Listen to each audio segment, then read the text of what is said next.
السلام عليكم فضلا كسر دو channel ka waxaan maanta ku barayaa simple 3 steps baan ku barayaa oo daatadaada internetka ku tashiilaysa 3 steps kan waxa weeye waa programma macluumaad oo muhiim ah oo laga maarmi karin kuwaas oo maalinteedii laga isticmaalo internetka ku isticmaasho waxa koow ka ah YouTube waxaa laba ka ah waxa loo yaqaan Play Store saddex waxa ka ah WhatsApp-ka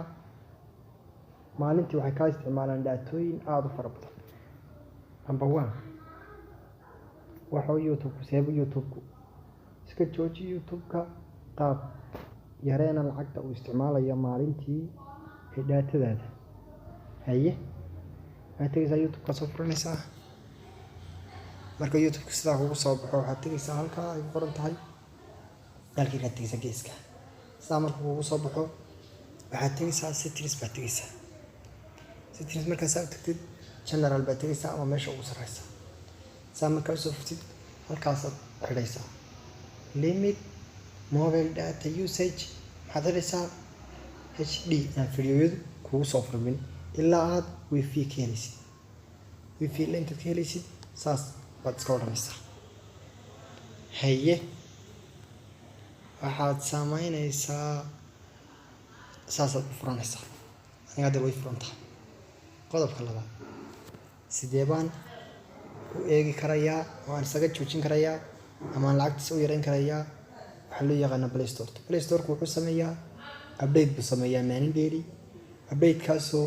programmada aan u dirsan update ku sameeyo yadana sidaan isaga joojinayaa soo furo Play Store markuu soo furno saddexda xariiqood la biixda kaga muuqanaya saawtaan marka aad tabatid iyagana setting-ka ayaa tagaysaa setting-ka ma tagtay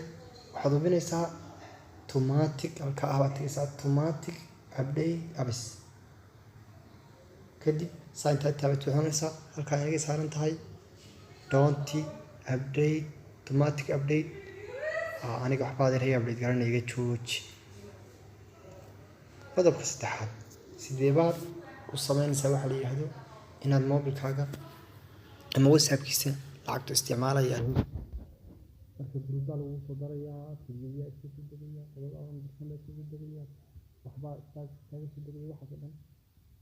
waxay isticmaalayaan daatadii hawaara darana isticmaalaya kadib waxaad samaysaa adoo taabataa waxa la yiraahdo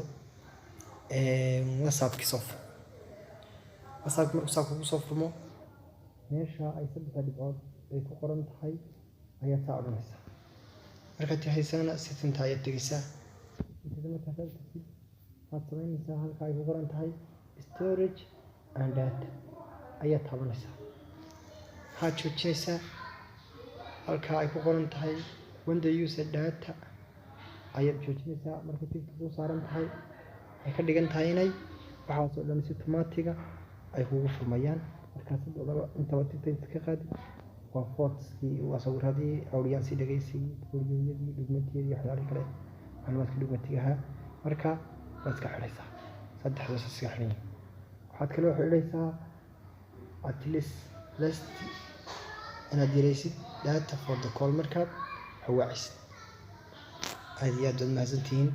channelka subscribe adigoo tahay صبي السؤال القتيمة سوي دي إن شاء الله. Thank you.